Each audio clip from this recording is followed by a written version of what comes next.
Hello everybody, welcome back. I'm the Stretch Professor, and today we're going to be looking at the patch notes for patch 9.1. So this is not when ranked resets, but this is just a random patch that comes in before ranked resets for Season 9, which will come out on patch 9.2. So ranked is still in the preseason right now, although we do have 9.1 patch notes. It was a little confusing for me, but that's how it works. So these are live now as we're doing it. So we're going to go through these really quickly, and then I'll talk a little bit about the PBE and sort of what's predicted to happen on 9.2. I think that's supposed to be the really huge patch. They had been talking about doing the 80 carry itemization changes on that patch. I'm not sure. It's looking like that may not happen on that patch, but they are planning on changing a lot of different champions around, so we'll look at that here in just a little bit. As always, if you enjoy the content, be sure, like, subscribe. We have a lot of different guides, tier lists, coaching sessions, live streams every night around 9:30 p.m. Eastern Standard Time. So tons and tons of content on the channel, so be sure to check all that out. Okay, let's go ahead and get in here, though. All right, so Kalista is one person that they're overhauling here. Just by the way, I've read over these changes and studied them. I think that most of it is a lot of sound and fury signifying nothing for the most part. I don't think they're going to shake up the meta that much, but we'll talk about some things that might as we go through. So there's some interesting things, but I think there are a lot of people that are going to be hyping up some of these changes more than they deserve probably, but we'll see. I have listened to Scar's patch notes video, LS's patch notes video, and Freak's patch notes video while I was taking care of my daughter earlier today. So I have been studying up and thinking about this, and here's what I think about it. So Kalista, I think is still going to be pretty bad. This sounds nice, like getting an extra 5 AD, but the thing is, by level 3, you had that anyways with this Sentinel, and then as the game goes on, you would also get up to 25. Now, yes, you do have to be near your Oathsworn, but realistically, you need to be near your Oathsworn anyways, because you're still going to be getting that bonus off of her black, whatever it is, her black spear thing. You're still going to want to be near them, and you want to be able to use your ultimate, right? So you need to be near your Oathsworn to use the ultimate as well. So she's still intrinsically tied to her Oathsworn. It's just she can function a little bit better if she's not near them. That's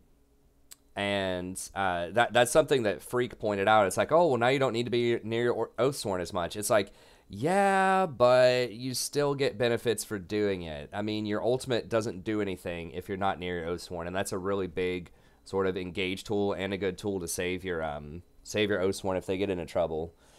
So that's still kind of sketchy, and you still do a certain percentage of the target's maximum health damage if you're near your Oathsworn.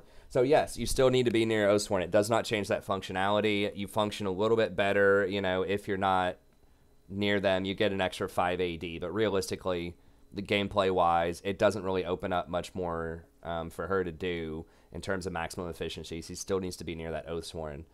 And most AD carries shouldn't be wandering around by themselves anyways. They need to be near other people a lot of the times, unless they're just like really quickly splitting out a side lane before they group for a team fight or something. So anyways, you get the 5 AD. It's going to matter probably level 1 or level 2 if you want to all in then, because I don't think you traditionally would get your Sentinel until level 3. You might get it at level 2 sometimes, but it's not going to be a huge deal, and it's actually going to hurt you down the line. I mean, missing 20 AD, now you probably don't get that until maxed out in the games. That's not until really, really late games, so that's probably not going to matter too much. But there might have been some situations where you would get this second, although you probably still would want to get Pierce second. Hey, thanks for the sub, Tristan. I appreciate it. You do get extra attack damage growth, which is nice. So by like level 10, you get an extra 4 attack damage. You know, it's not going to matter that much. Attack speed, half a percentage of attack speed is nice. You get an extra 5% attack speed by level 10 as well, by comparison. So you get an extra 5% attack speed, and you get an extra 4 attack damage in exchange for losing up to 20 attack damage in the late game. So at the very least, I think this is like net neutral. You know, it might give you a little bit more by level 10 or something if you weren't going to be leveling up Sentinel anyways. But I don't think this is by and large going to make her like a huge change. You know, if anything, it's got to be some like itemization changes would be what would bring her back into the meta. So if for some reason they nerfed all the crit stuff, I don't know. This is the kind of meta where she should be flourishing. Like, she's a very good early game duelist type of champion. especially against squishy targets with that rend, people that she can kite around. I mean, she's not very good. She's not like Draven Lucian level, so I guess if they nerfed like Draven and Lucian. But she can put up some pretty impressive numbers, and she snowballs really hard, and she's very good off of one item, off of just the Blade of the Ruined King, and she has some nice synergy with Hurricane as well. People haven't been getting Gensus on her. I'm not sure if Gensus would apply double Ren stacks. I don't think that's an on hit. I think that's an on attack. Basic attacks, yeah, so it's not on hit, it's on attack. So yeah, the Gensus wouldn't work on her. Although I do think that Hurricane works. But either way, like, this is the kind of meta where she should be shining, but her numbers are just too low. It just takes too long to get going. So I don't think it's going to change it that much. They did change this for pro play to where you can't rend as much. So you can't, like, secure Baron bigger than a smite or Dragon bigger than a smite. So that's, you know, nice for pro play. Nice that they're kind of nerfing that, I guess. But overall, I still think she's not going to be that great. They did change the pierce damage, so you get a little bit more if you hit them with your Q. It's like probably not going to matter. Most of your damage is still going to come from your rend. So maybe she goes up a little bit just because people try her out and play her again right now. I think maybe she's not quite as bad as her statistics would imply. But I think, if anything, it'd be a placebo effect. It's just people are playing her again, and they find a new build on her, or, like, a new combination, or, like, some new counterplay. Like, maybe they play her without... They figure out she's good with Alistar again in solo queue, or Thresh, or something like that. And maybe people dust her off and try her again. But I don't think these changes in and of themselves are going to make that big of a difference. Okay. Ornn. Now, basically what they're doing with Ornn and Sejuani overall is they're trying to give them more damage and less tankiness. So to make them less frustrating in the sense that they're unkillable, and to make people feel like they have a bit more agency, to where if you're playing them correctly, you can do enough damage to carry a game, you know, in solo queue. So just put a little bit more of destiny in their own hands, and take away some of their tankiness. I don't think it's going to matter that much. It depends on how the meta shakes out. So let's talk about them one at a time here. Okay, so Ornn, basically the major marquee thing that they're going to be changing is that he scales really hard, like very late in the game, because he gives out like 800 to 1,000 gold, depending on which upgrade you get, to his allies, right? So he gives 2 upgrades to himself, and then 1 upgrade to everybody else. So he gives out up to 6 free upgrades to people. And these upgrades are usually on the order of, you know, like I said, about 800 to 1,000 gold. A lot of them, honestly, aren't really that great. There are some that are notable. So anything that gives out like a bunch of extra mana or something like on Frozen Fist is probably not going to matter. I mean, if you're thinking about putting this on a level 15 champion, it's not going to matter that much. I mean, maybe if it's like Ezreal or something where they have like Muramana or Archangels and they get extra scaling off of the extra mana, then maybe that's going to be worth it a little bit more. But by and large, a lot of champions that are going to use this thing, you know, they're going to have like 2,000 mana anyways. You know, a couple extra mana is not going to matter at that point. You do get some extra armor, which is nice, but like that's kind of a turkey. Ludens, you're getting a lot of extra mana. Same deal. Really, the thing that's going to matter is the extra 20 AP, you know, at level 15 or 16 whenever you're going to get this upgrade. So the mana is probably not going to matter up there. This is definitely not going to matter at that point in the game. You know, you get a little bit of extra, like, flat health and a little bit of extra regen, I think. But that one's pretty bad. Circulate, you get a little bit of extra armor and magic resist. That's okay. But, like, the big ones that would actually be really nice to hand out are Death Cap, because you just get a lot of flat AP on that. You just get straight value, and that also scales with the unique where you get plus 40% extra ability power. So that one's very good.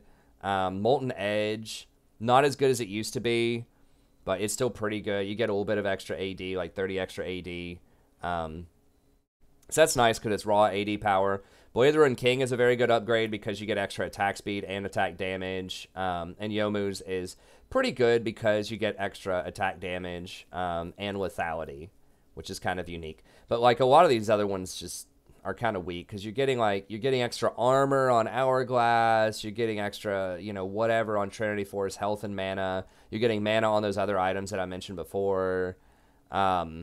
And so you're just not getting like super efficient stats. So yes, he does hand out value equal to, you know, 800 to 1,000 gold on paper, but the actual stats that you get at that point in the game, if it's just flat mana or maybe a little bit of health or a little bit of extra armor on an AP item or something like that, it's not going to mean that much. So it's nice if you put it on the right type of item, on the right type of champion, it can be useful. But he gets 2 upgrades for himself, so one of those is probably going to be Frozen Fist. I don't know what else he would get. Probably Forge Fire Cape and Frozen Fist or Infernal Mask, like 2 of these 3 items, and they're just like, okay, they're not amazing for those upgrades. So anyways, he does give out good value, but I think that it's easy for people to overstate just how strong that's going to be because it takes forever to get to that point in the game. Most games are going to close out before you get to level 18, certainly, so you're not going to get max value out of it. And then, you know, like I said, the efficiency of the stats or the usefulness of the stats at that point in the game is questionable on some of those items. So it's okay. He does get 10% bonus armor and magic resist from items, okay? So this does not include runes. This does not include his base armor and magic resist, so it's okay. But once again, don't go crazy with that. You know, he's going to have, even if he gets to like 200 armor and magic resist in the late game from items, which would be really hard to do, it's still only giving you extra, like, you know, 800 gold stats at like max level. So once again, it scales over time. It is good, but not going to matter a ton in the early game. It's nice. It's nice. But easy to overstate. Okay, so they added in the Blatherin King, Ludens, a couple of extra items. Youmuu's is good. Ruin King is good. This stuff is more questionable because it has the mana on there. Okay, so Volcanic Rupture, lowering the cost to 45 is pretty legit. That's going to allow him to spam this a lot more during the laning phase. It does a little bit less damage as you go up, and it slows for a little bit less, but I think overall this is going to allow him to spam this a lot more in lane and harass a lot more, so I think that that's helpful. The W is where they're making the big change. So they're changing the cooldown to 12 seconds from 14 flat at all ranks. And then the duration, now this is important, that it triggers all of the stuff after 3/4 of a second instead of 1 second. So that is important. That's 25% faster where you're going to finish this and be able to do your damage. That's less time for people to run away. It's going to combo a lot better with his knock-up. It's going to make sure that you not only finish your Bellows Breath, but you probably get an auto attack in there as well before they can flash or dash away, so you get that brittle proc.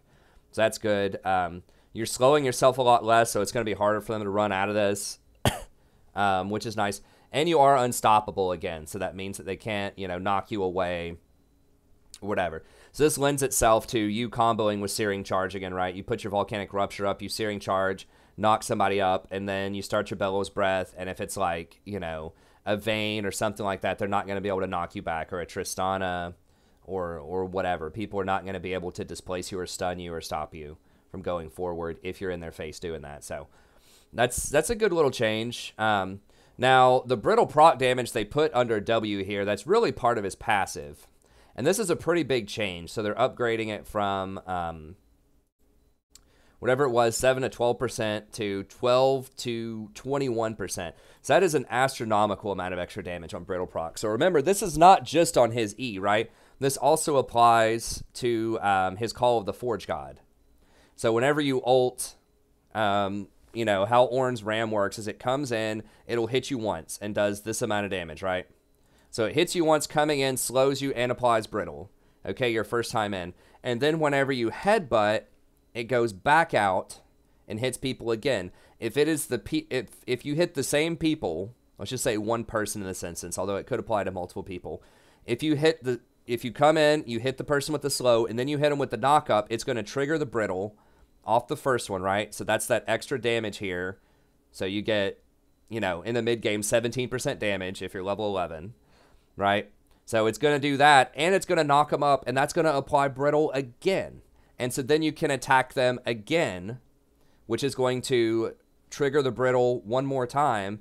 And then if you get off your Bellows Breath and attack them again, you can get another brittle. So you can get a triple brittle proc off of an ult if you knock somebody up. So the knock up itself, if they go through the slow, is one trigger. You can auto attack while they're knocked up. That's a second trigger. Then you can start your Bellows Breath. If you get to finish it and auto them one more time, that's a third trigger.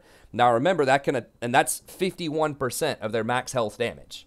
Okay, so beforehand, I don't remember what it was, but it was probably something like 24%, right? So it used to go, what, 7 to 12? So in the mid game, maybe it was 9%. So you'd get to like 27%. Now it's 51% of your max health damage. So that's pretty massive. And remember, this is AoE, so in team fights, you can trigger brittle on multiple people here, and obviously a lot of times you're going to trigger it on multiple people here as well.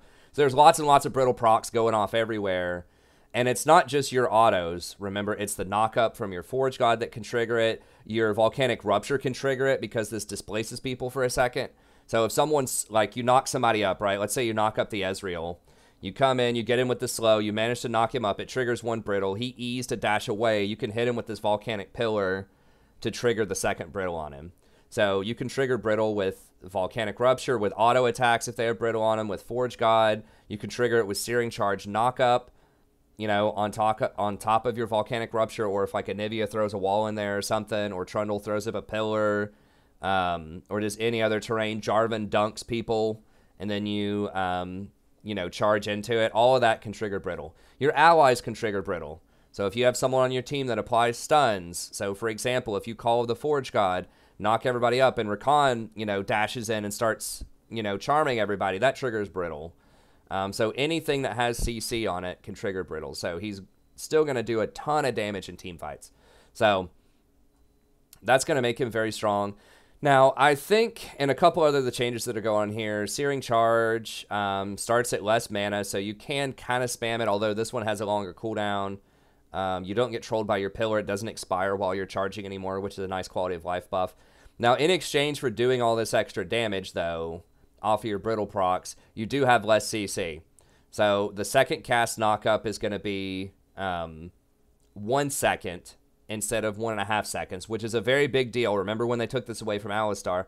Alistar still gets played these days, but people forget Alistar was like pick ban for years and years in most metas because he used to have a 1.5 second knockup. They changed it to 1 second. They added in his little E pulverized thing for a delayed extra half-second stun. He's nowhere near as powerful as he used to be. The same thing with Zyra. Zyra used to give a 1.5 second knockup. She was, you know, pick banned all the time, even at pro level in Season 3, even at Worlds. That's how strong she was back then. They took away this, and this was really the nail in the coffin. They took it from 1.5 down to 1 second. So don't underestimate just how much of a nerf this is to his CC. And then only a half second on people past the first, which once again is a huge deal because it used to be 1.5 second on everybody. So that was huge. So you do a lot of extra damage now with Ornn, especially with your Call of the Forge God and the potential to get like numerous brittle procs. That's a lot of extra damage, but people are going to have a lot more counterplay to that, right? They're going to be slowed for a lot less. Keep in mind that going from a 40% to a 10% slow is a massive deal too. People can just walk out of, you know, the Call of the Forge God and potentially dodge it now, whereas it used to be impossible unless you had a flash or a dash if the Ornn knew what he was doing and he hit you with that first 40% slow. So a lot less CC, a lot more counterplay, but you get a lot more rewards if you do manage to land all of those brittle procs. So that's pretty crazy. If you pair him together with something like the Sejuani now, where she's doing all this extra damage off of her everything, but like her E and things like that, that's a lot of percentage damage. So final verdict, we'll see. I think he still might just get obliterated top lane. I mean, when I think about how is Ornn supposed to match up, because this shield is such a huge deal. He used to get like a 500 shield or something off of this. You know, 260 base, but then you would get all this extra armor and magic resist. It was a very, very big shield. So he's going to be a lot squishier. So particularly against champions like Camille or something like that are going to do some pretty high upfront damage, he's not going to be able to mitigate that as much. I think he can still get run around by things like Urgot, Irelia, Camille, Fiora, maybe even Akali. I just think the fact that he doesn't have this shield now is going to make him very, very vulnerable. to a lot of champions. But if you are a good top lane bully, maybe against other tanks, so if you're against something like a Sion, you know, you might actually be able to do some damage to him now off of your Bellows Breath and your Rupture spam and things like that. So I think he's going to get better against other tanks, but he's going to get weaker against other, like, burst damage champions. So we'll see. If you do get to that late game, you do get some value out of it. It's still a really fast meta. I think they've said they want to slow down the meta on the next patch a little bit, so that'll make him a bit more reliable. If team fighting comes back into play, so if you're seeing more junglers picking up Sejuani, I think he could be a good wingman with Sejuani. If you're seeing other tank junglers start to creep back in, you're starting to see, like, maybe tank Gragas, or I'm trying to think of other tank stuff that might come out of the jungle. I don't know, like Orianna, not Orianna, Warwick. I don't know why I called Warwick Orianna, but I don't know. Just like if we start to see tankish junglers start to come back in, the game slows down. You're able to actually get to level 13, 14. I guess if we saw like maybe Malachi or Cho'Gath come out of the jungle, something like that. Hey, thanks for the sub, Jordan. I appreciate it. We might see him. So keep him in mind. People will be playing him. People will be trying him. He could do a lot of damage if you're, you know, pub stomping people top lane. If you're on a Smurf, you know, he could still do very well. I don't think he'll work in the bot lane. It's possible, you know, you're not going to be able to use your active or your passive here because you're not going to get to level 14 in most games as support. So that's kind of rough. But you can harass more with Volcanic Rupture. You know, it does do a lot of damage with Bellows Breath. So, you know, if you have a CC person on like an Ashe or something like that, you arrow them and then just full combo them with Q, Searing Charge, Bellows Breath, ult. Like, yeah, you can do a lot of damage. So maybe bot lane. I just still think he's going to get run over a lot of times in the bot lane. So now LS did mention maybe in the jungle he could be a little bit better because he's going to be able to spam his Q a little bit more. This does a lot more damage to large monsters with the Bellows Breath. Applying brittle procs. He does get some extra regen. He has 9 health regen to start with. So if he does it in the jungle, he could still keep up level-wise. He might still be able to duel a lot of the other champs. There are lots of places where he could use Searing Charge to knock people up. He'd have some pretty good ganks off of Call of the Forge. So, totally possible. Now, Bellows Breath, does that apply to, like, epic monsters, or is it just champions? Let me see. Brittle.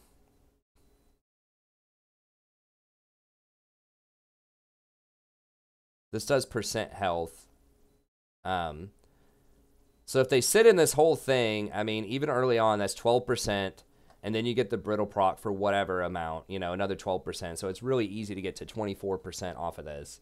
I'd forgotten that, like, that actually does percentage damage too. So if they sit in that whole brittle proc, it's like not only 51% damage, but, you know, whatever, 65% max health damage or something. I don't know. Ornn's basic attacks against brittle enemies. Enemies made brittle bonus magic damage that are immobilized. I can't read it. Is it just all enemies, like including small monsters? Because if he can do that, if he can do his little breath spout and then Searing Charge and like blow up an entire, you know, raptor camp or golems or something, that would be really strong. Made brittle by Ornn. Brittle for 3 seconds. All enemies hit. It looks like it should apply to everybody. Monsters take modified damage.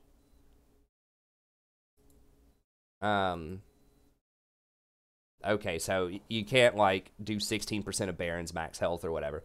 Although it doesn't say that on brittle. If Baron can be made brittle, I'm not entirely sure about how this works, but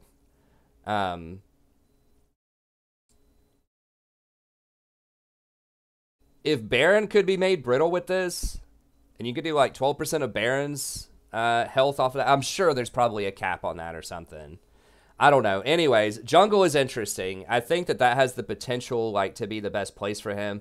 In some top lane matchups, like I said, some simple matchups, like some really easy ones with non-aggression earlier against other tanks or something like that. then I think Ornn maybe could be a good pick. You might be able to see him bot lane, maybe if it's against, like, Thresh or something. Or, like, another tank. Not Braum. Braum can block his ultimate. I don't know. Well, we'll see. We'll see. But I feel like he's still going to be questionable. People try him. I think jungle is maybe the best place for him. But it's interesting. If the game slows down a bit more, then he could be good. So I think in a tank-on-tank meta, he's going to be a lot stronger than he is right now. But we just aren't going to be there yet, I don't think, on this patch. Okay. Sejuani's the next one. Getting a lot of extra bases changed on her. I don't think that much is going to change with Sejuani, though. We'll talk about it here. And I'll tell you why. So she does get some extra base stats, which are nice. She has better health regen, decent health to start, okay mana pool, you know, all of that. She got some extra base stats. Great. But, like, now she's not... She used to be basically invulnerable for 2 seconds, right, whenever she gets hit with something. But now it's a lot less damage reduction, right? So now you're getting... she only gains 25% bonus armor and bonus magic resist, not 100% of total armor and total magic resist. Now, it does last for 3 seconds instead of 2, but she can get blown up now. She can get picked. She can get blown up. So that's one thing to keep in mind. Who is it that was talking about that? It was like Freak, I think, in his patch notes was saying that, you know, one reason that Sejuani was so strong and competitive was that she could just face check any bushes if you didn't have vision control of an area, and, like, no one could open up on her because you're just not going to do any damage to her. So that's going to make her a lot weaker and competitive, I think. She did get some extra damage on her Arctic Assault, but you're not going to be maxing that first, and so that damage is not really going to start kicking in until later on in the game. I think, especially in the jungle, you're still going to have to max your W first. You do get a little bit of extra damage off of that, you know, like 5, 10, but not much. A little bit of extra damage off the W.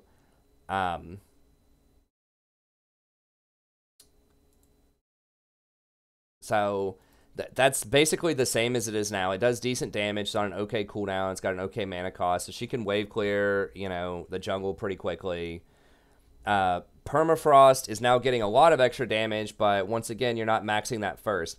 I think you'll probably max this second. Freak was thinking you should max this last, and you should max your charge first. I still think that the damage is enough here. Like, the damage boost is enough.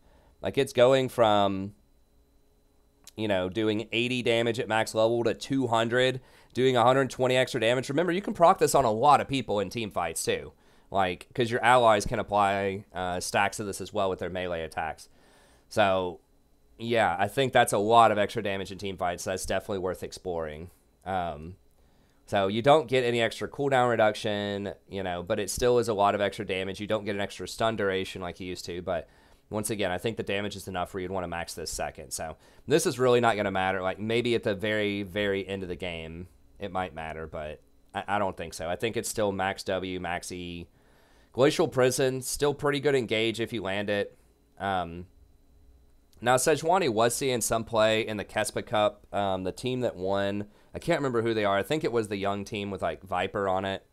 Dang it, I'm blanking out on their name. But anyways, they ended up playing Sejuani quite a lot. So she is playable in pro play. You know, this change right here might make her not as playable, but we'll see. I think a lot of people are going to be overhyping her. Maybe I'm wrong about this. Maybe this is a lot more damage than I think it is. But I think she's sacrificing a lot of her tankiness in exchange for marginal amount of damage early in the game and, like, a decent chunk of damage in the mid game. So we'll see. I think if she gets played, maybe it's just like there's a new build that people do on her that makes more sense. I don't know. I feel like she could be a lot better than she is right now, but I don't know. We'll see. We'll see how it goes. Maybe people have mentioned, like, maybe playing her as support. I still think she's going to get bullied. I mean, you do have the charge with Arctic Assault, which can be good. You do have an engage with your Glacial Prison, your Permafrost. if you have someone bot lane that is a melee champion, so you have something like a Yasuo bot lane or like a Rengar bot lane or something like that, I could see this being a lot stronger because then you would have someone else who could apply permafrost with you. So maybe that could be very useful. But overall, I still think there are probably going to be better choices than Sejuani most of the time. But, you know, maybe I'm wrong about it. You're not going to be building a lot of AP on her, most likely. I mean, I guess you could try to go AP. You'd be super squishy then. But I guess, you know, anything's possible. It's possible, but we'll see. I think if you see her, it'll be in the jungle. But I still think she'll have some problems in the current meta. I mean, maybe this gives her enough damage to fight back against things like, you know, Lee Sin and Kha'Zix early. Although, once again, she's not getting this damage early. This is mostly going to start kicking in when she starts maxing her E, you know, between levels like 7 and 10. You're still going to be maxing W first. So this will kick in the mid game and maybe do a little bit more damage. So we'll see. I mean, I think it's going to come down to just how powerful is the permafrost. If you have a bunch of people, if you have like 3 melees on your team, maybe she becomes a really good option. So you have like a Yasuo middle, you got a top lane, Ornn, or something like that. And, you know, a bot lane like Alistar, or just something that can help you apply these stacks, and you have a team fight comp. Maybe you can do it. But if it's still just everyone's running around doing their own thing and assassins are really strong and it's just kind of like, you know, split pick comps and nobody's running team fight comps, then maybe it'll be tougher. But we'll see. It's probably net positive for her, I think, overall, but I'm just not sure if it's going to be enough in this particular meta. Once again, if we go towards a tank meta and she doesn't have to be as tanky because no one's doing as much damage, and then she's allowed to sit there and proc this on multiple people in team fights and stuff, then kind of like Ornn, I think she gains a lot of value. So maybe not this patch, but in like the next patch or the patch after that, I think that these two could move up a little bit more. I think Ornn is probably more likely to be relevant than Sej. I know that's kind of a bold statement because everyone thinks Sej is going to be like super overpowered from what I've heard. But I just think Ornn is the extra amount of damage off of Ornn is just like mind-boggling if you can get multiple procs of Brittle. And he's got all kinds of extra utility. He still has his ult, which is super powerful. You know, he can spam his Q more. I don't know. I think Ornn, if any of these becomes a little bit stronger, I think it'll be Ornn, especially in pro play. I think Sej, this is going to hurt Sej like really badly in pro play, this passive nerf. Okay, other people. So the other stuff's not going to matter as much. It'll be a little bit. So Ashe, if she spots somebody, she gets an assist now. Okay, whatever. It might matter if you spot the enemy jungler and then your jungler kills him or something in the jungle. Like that can be useful, you know, if your jungler's ahead and you're helping to hunt down the enemy jungler with your hawk shot. It can be useful. You get a little bit of extra gold, but very situational. She's okay. I mean, she's not the worst right now. It just depends on like how much CC the enemy team has. She does have a good engage with her ult. She can kite out slower champions. She does have really nice range for harass early on. I am going to do a guide that Megan commissioned. I'm kind of waiting on the AD carry changes, so it's like an up-to-date guide. So hopefully they'll have that out next patch. Yeah, she's okay in the right circumstances, but you got to have someone that can peel for you for sure if they have a lot of engage and you're playing Ashe. I don't think this is going to change how she gets played at all. Or her priority in pick ban. Okay, Jinx, zap timer. I don't think this matters. I mean, it's nice, like your zap is faster now if you have more attack speed later on in the game, but that's not really her problem. Her problem is that she is just really vulnerable. She doesn't have any escapes. I think if they need to, if they wanted to buff her to help her out, like they would allow her to use her chompers more defensively. So I would say like lower cooldown on the chompers or like larger, like wider length on the chompers or like larger hitbox or something. They did make it to where people can't jump over the chompers a while ago, which is pretty nice. But I think she needs to have a little bit more self-peel with those chompers. Even if they do less damage, just allowing them to like maybe activate faster or just something to, like to give her some more self-peel, I think would be nice. But we'll see. Or maybe, like, if someone steps on chompers, then she triggers gets excited or something like that. Or maybe that could be a thing to do. That would kind of be like a Jhin-esque type of thing. But if she actually hits her abilities, if she hits Zap, or possibly if she hits Chompers, then she triggers her passive, Get Excited. Like, that would be useful. Then if she's hitting her abilities, then she can kite more. And that would kind of fit thematically. If she's, like, you know, blowing people up and hitting them with her stuff like that, she gets excited. Now, maybe they need to nerf Get Excited a little bit if they do that, but I think that would be an interesting thing, where if she hits people with the abilities, they're very easy to dodge for the most part, both Chompers and her Zap. But yeah, maybe not 175 movement speed, but if she gained, like, if they just changed it and made it to where she gains just something with Get Excited, right? Like, maybe she gains 50% movement speed for, like, 2 seconds or something instead of this for 6 seconds. I mean, that would take down her ability to, like, hyper snowball in fights, but that would allow her to kite more. So, like, Zap does slow people. It does get down to a pretty low cooldown. Yeah, if she could just trigger Get Excited off of Chompers or Zap, I think that would be helpful. Or maybe even start this at a lower cooldown. I don't know. That's already, like, really competitive. Like, they're really trying to get you to do this. But, like, you still have to max your Q, because that's just everything in her whole kit. It's just having that range with the rockets and all that stuff. So you kind of get this in the mid game. Yeah, why are the Chompers 24 seconds at level 1? Come on. Like, make this, like, at least 16 to 12. Or I think you could even make it 12 to 8 or something on the Chompers. But yeah, lower the cooldown on these Chompers. I don't know. She's not terrible. She's not, like, the worst in the world, but I think that would help her out, because her problem is that she doesn't really have a way to peel or get away from champions that get in her face. But she does scale really well. She does have nice wave clear and range early on, so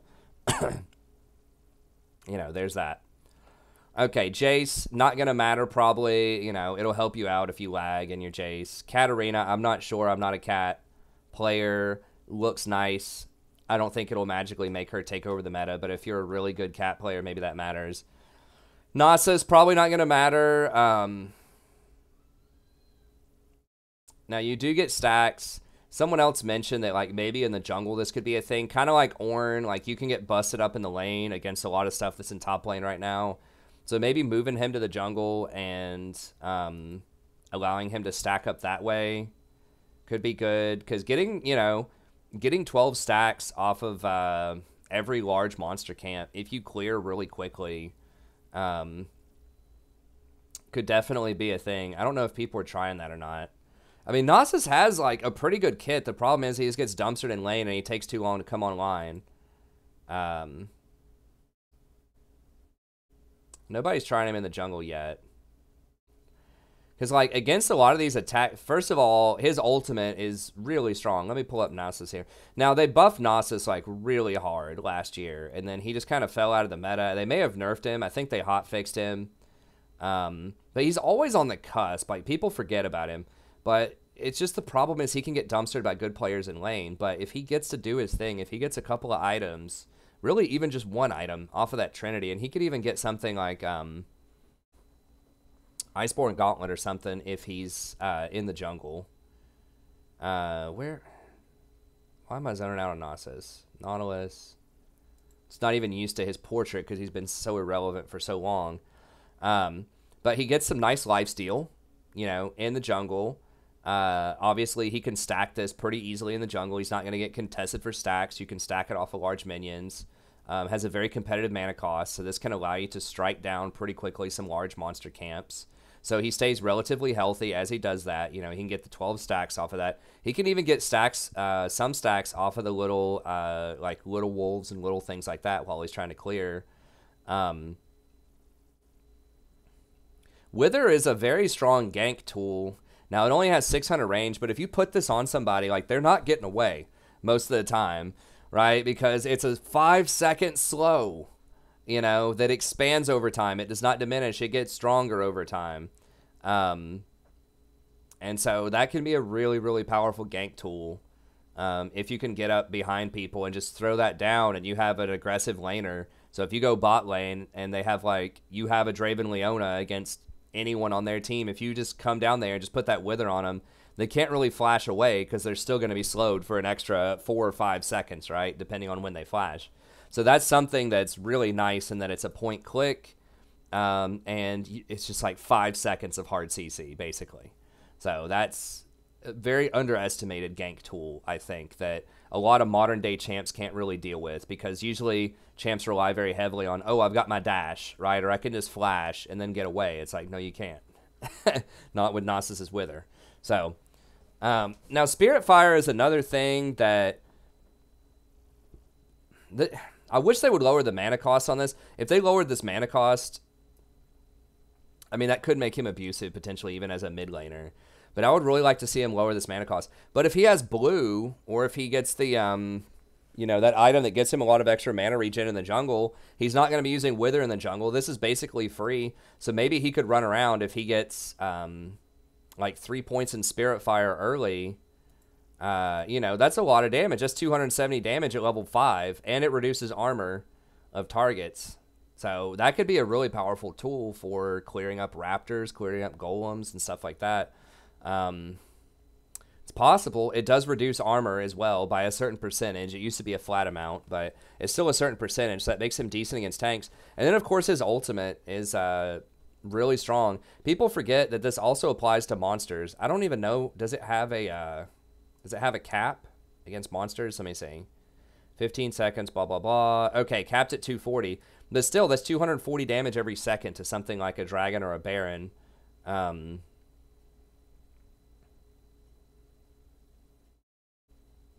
Capped at 240. Okay.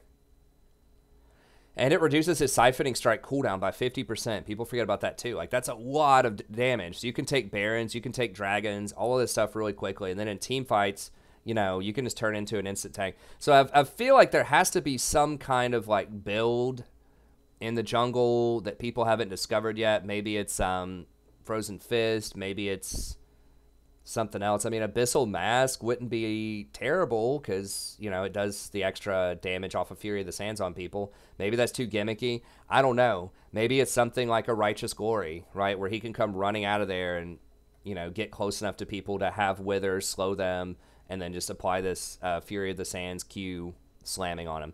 I don't know.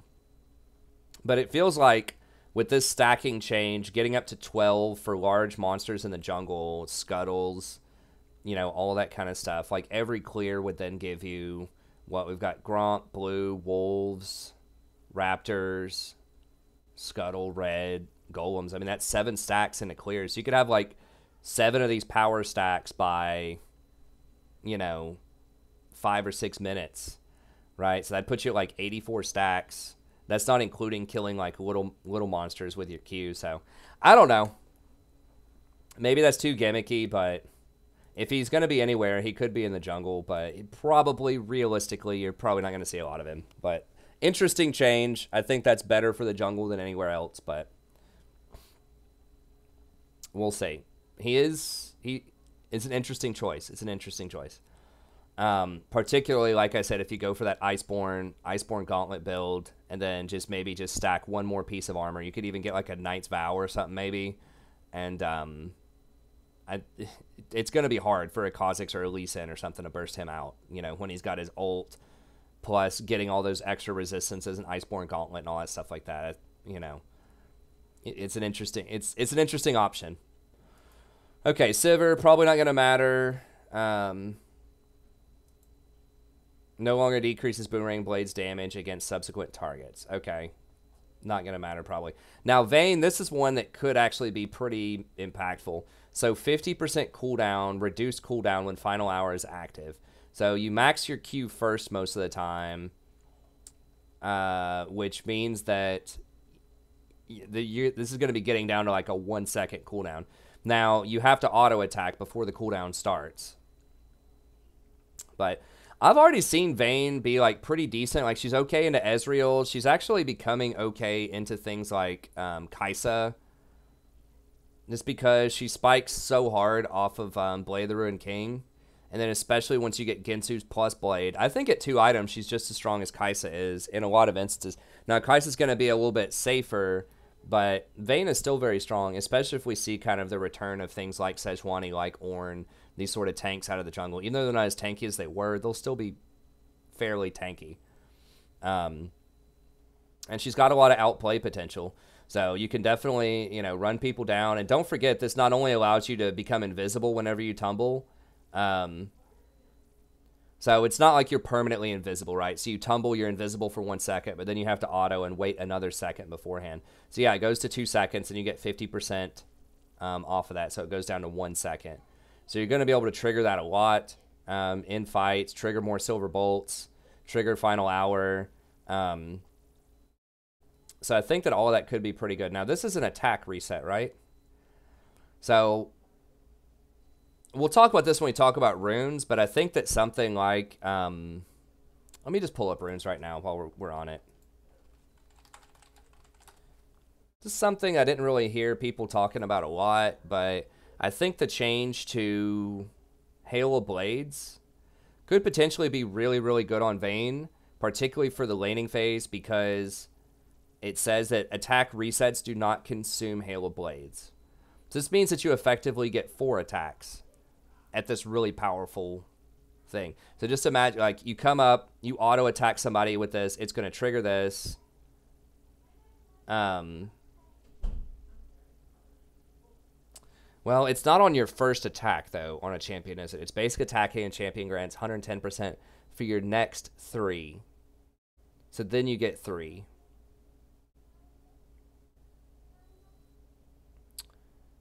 So it'd basically be like auto, Q to dodge something, auto. But that'd be really fast. Hail of Blades lasts 2 seconds, and each basic attack refreshes the duration to 2 seconds. Okay, so you basically have 2 seconds to land your subsequent items.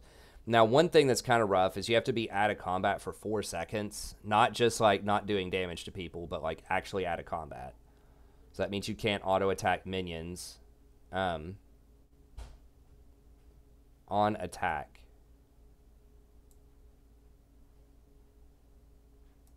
Wait, so does the first attack trigger it? I know they changed this with Jhin.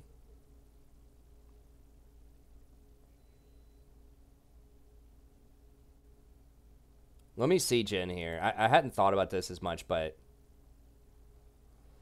Jhin doesn't have an attack reset, I don't think.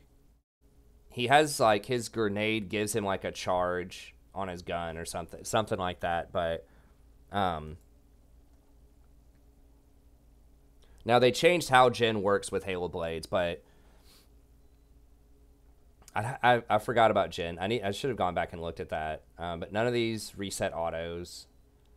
But Jhin going to the 110% from the... I think it's his next few attacks. Let me see how he was changed, because he was nerfed with this item here real quickly. Okay, so they're calling these bug fixes. Movement speed on crit is now determined based on his attack speed when the basic attack fires rather than when it hits. Okay.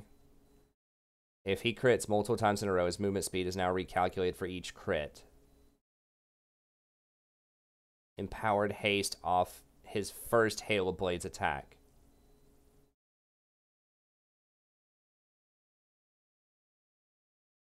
Okay, so his first attack does not trigger it. So you have to get multiple attacks in there with him to get it. Because that was one of the really crazy things with him, is like he could walk up and his first attack would give it, and he would get the crit off of it sometimes. So I don't know. Maybe we see this back on him. If you can land multiple attacks, it could still be pretty good. I think that maybe on Vayne, it's not on the first attack, though. Yeah, you have to hit him first. So you would attack once, and then you would get extra empowered autos. But Vayne, like I said, Vayne is particularly interesting just because you have a reset with your Q. I guess, I'm just thinking about how this would play out now. What about your, with your this new ulti hunter 50% cooldown. So if you walk up, you auto attack somebody. So you trigger your ult, you walk up, you auto attack somebody with Hail of Blades, and then you Q, get the reset. Oh no, so you auto attacks you, then you use one of your fast attacks. Well, I guess you could Q. You can Q and it doesn't count, right? So you can auto attack and then tumble, get another free empowered auto attack. Then you still have 3 hits left. Then you could attack once, twice, and then probably tumble again, get another free attack, and then 3. So I think you could get like 5 attacks off of this with the increased attack speed. So it's just like attack, tumble, attack, attack, tumble, attack. And you would get a lot of like extra movement. But the question is, like, at that point, is that better than something like Lethal Tempo? Now, Lethal Tempo is 110% at max level, if you notice that. Yeah, so you're never getting to that. So most of the time, like around level 9 or so, it's only going to 72% attack speed. So you're getting... So Hail of Blades is a lot stronger on those types of auto attack resets. That's interesting with the tumble buff to Vayne, because now you can tumble, get more auto attack resets, which, yeah, I think you could get 5, maybe possibly even 6 Hail of Blade attacks, depending on how long you wait between each attack. Because remember, each one of those attacks with Hail of Blades gives you an extra 2 seconds to attack one more time. And then every time you have a reset, then that works. Yeah, I think Vayne, especially when her final hour's rolling in, that could be like super, super strong. And you can switch targets with it as well.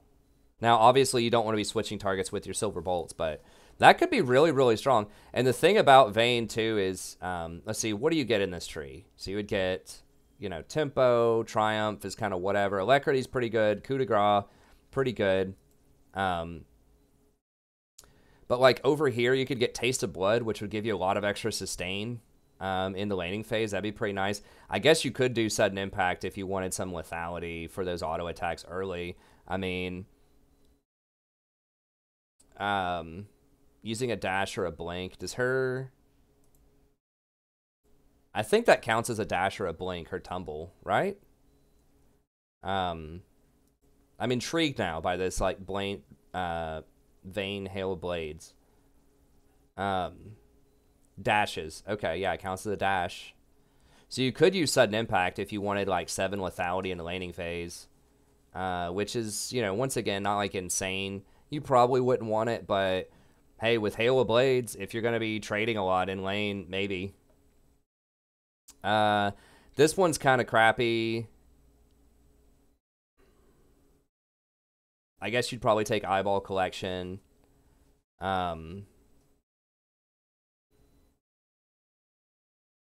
Abilities, on-hit items.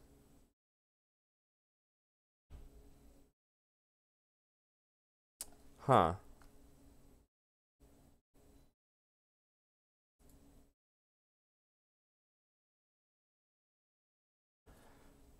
Now, this does not make your ability do extra damage. I'm kind of wondering if something like Triforce... That's probably just stupid, though. But, like, if you're going to be able to, like, tumble around that much in fights off of your ult, you Triforce would just blow up squishy targets. But that's probably just getting too troll. I think that Blatherin King plus Gensu's is still going to be the best. Now, this thing, though, this says on-hit items. On-hit effects and items, up to 14%. So when Blatherin King is dealing all that extra damage, you would get some healing off of Ravenous Hunter. But it's probably still pretty bad, I would imagine, just because... Yeah, you don't have a lot of abilities that do damage. So that's probably kind of on the rough side.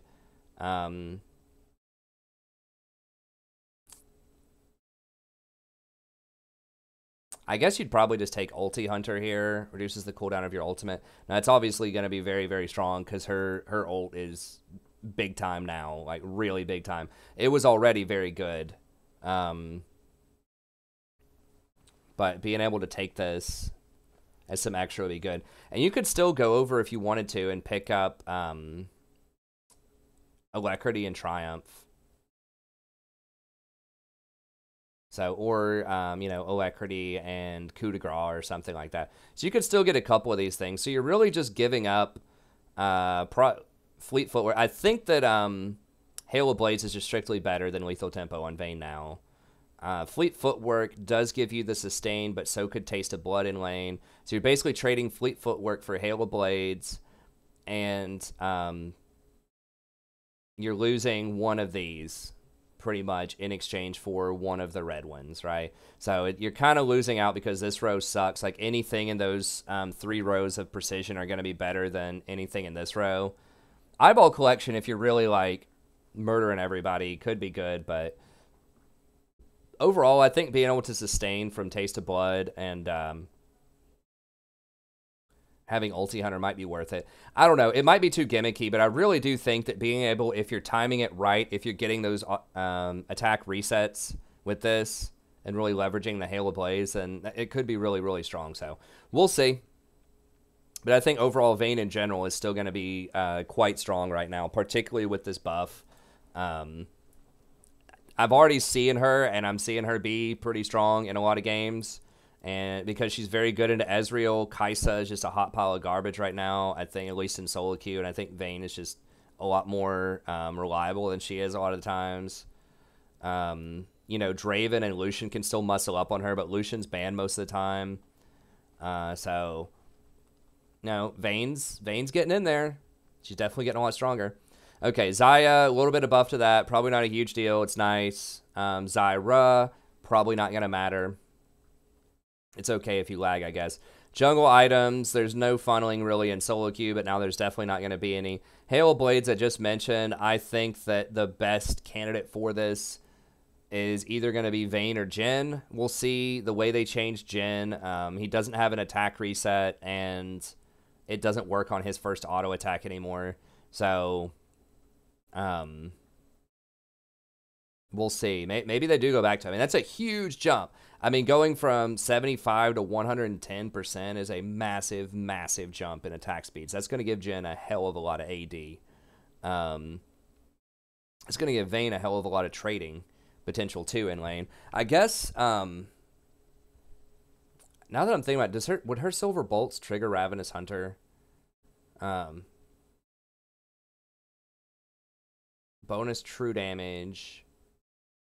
Basic attacks and dim, apply Silver Bolts, attacking a new enemy, remove stacks from the previous target. I wonder if you could take Ravenous Hunter. I know Ravenous Hunter would apply to Blade of the Ruined Kings. That would give out some extra damage there on those on-hit things. I don't think it applies to Tumble, because that's based on your auto attacks. The third attack consumes them all to deal this true damage. I think that's on hit. Ginsu's does trigger it. It triggers multiple bolts. So, I think that would trigger for 14% of the target's max health and true damage. The question is, does the true damage also trigger with Ravenous? On hit effects. Okay, so that would trigger it. On hit, 14%.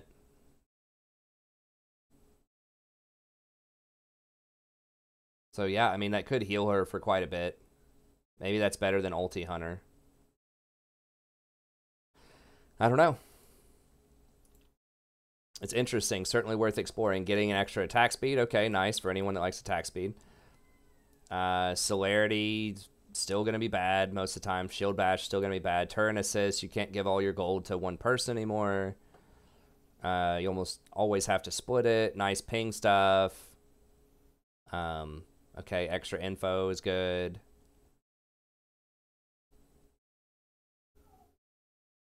Okay, interesting stuff there. Time to recast, bug fixes. Don't think any of that matters. Okay, nice. So that's pretty much going to be it for this video. Just at the very, very end, a couple of things they're thinking about on the PBE just to keep you alert. I think they are wanting to do the 80 carry changes next patch, but we'll see on 9.2. But Sunfire Cape, they're wanting to buff that. Buff Aurelion Soul, buff Mundo, buff Jarvan, Nico, Renekton, Shen, Shyvana. Volibear, Yorick. Okay, I think those are probably all fine. I like that they are thinking about buffing some champs, so that's definitely a major tank item that's going to get buffs. That would buff Ornn. That's top laner buff because, you know, junglers are going to get Cinder Hulk instead of Sunfire, so that's pretty good. Yeah, a lot of these champions aren't amazing right now. The Shyvana buff is interesting. I think Shyvana's, like, not terrible. So that'd be one to look out for to see what they do. Jarvan historically has been very dangerous to buff. Mundo is on the dangerous side to buff. So we'll see, but I like all of that. Oblivion Orb nerf, not surprised by this. You know, the double pin items on mages are something that a lot of people complain about. It's a huge power spike because the penetration on boots is so much stronger than anything AD champions can get on boots. You know, they get Berserker, but that's nowhere near the same power level as as Sorcerer boots. And then just getting Oblivion Orb is so strong because of how spell penetration works as opposed to lethality. So that item in particular is just way stronger than something like Serrated Dirk most of the time. So if they do end up nerfing Oblivion Orb, then champions like Zed and Talon are going to love it because, you know, they're going to be a lot more valuable. Any sort of AD assassin is going to gain when the mages lose a lot of their damage. So we'll see about that. It's interesting. Nerfing the Relic Shield line, I disagree with this. I think that tank supports aren't that great right now, honestly. I mean, in pro play, they're still going to be, like, pretty good. Maybe they're nerfing it for pro play, but just it feels bad for a lot of tanks out there because they're having a hard time in solo queue right now, so that's kind of a rough one. Aatrox, thank God they're nerfing that champion. It's overpowered as hell. Brand is strange. I mean, I guess this is for, like, silver and lower. Kind of feels bad. I mean, I guess he feels bad to go against, but I didn't think he was too over the top. Camille, okay, thank God she's getting nerfed. Champion's overpowered. I did, you know, I was sort of hoping that Camille would make it through when I did my one-trick video. I thought maybe they'd leave her alone, but they need to nerf her. She's just too strong.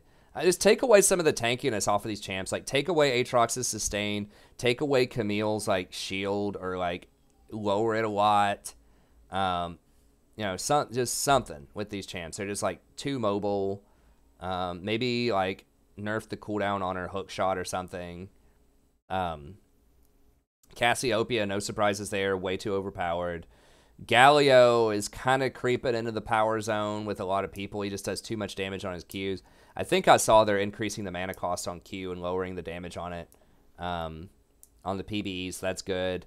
Irelia, thank God. Maybe they'll nerf more than 5 move speed on her this time. They need to make it just to where there's a delay on her Q. Like, she shouldn't be able to get, like, 3 resets on her Q. That's what I think. Or nerf something with her passive. Like, take off the true damage. I'll tell you what they could do is just take off the healing. You know, just make it to where if she takes a bad trade, she's not going to be able to heal through it. So they could take away some of her survivability, take away her healing. Off of that would be one place to go.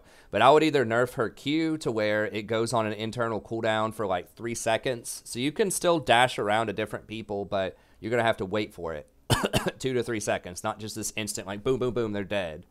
You know, type of stuff. That would allow people to have some counterplay to potentially dodge some stuff or put some damage on you and CC you before you're able to be in their face again. So I would either do that, like some kind of delay on her Q, or nerfing something with her passive, most notably her healing. But yeah, she's too strong.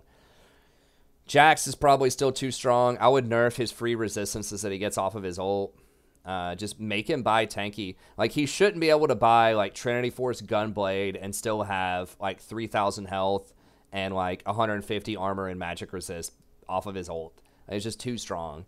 So, they need to, like, nerf his ult and force him to buy... Hey, thanks, Zach. Thanks for the sub. They need to nerf his ult and actually make him buy defensive items. It's a cardinal sin in League of Legends balancing is you can't let people get tanky for free without buying tanky stuff, especially if they do very heavy damage. So he has super high scaling off of attack speed and on-hit items with his Relentless Assault. This does quite a lot of burst damage. It's 240 base and then 100 bonus AD and magic. Like, It's just too strong. This makes him like invulnerable to like auto attack champions for a while. But then this is like the real kicker, is that this scales off of AD. And this to a lesser extent like AP. But it's this right here where he can basically get like all armor or just like all AD and still get a ton of armor off of it. And it does a lot of magic damage. And it lasts for 8 seconds. Like, it should not last for 8 seconds. If they want to do this, like, I would nerf this. I would just take the ratio off of this and just say, look, he gets this flat amount. And it lasts for, like, 4 seconds.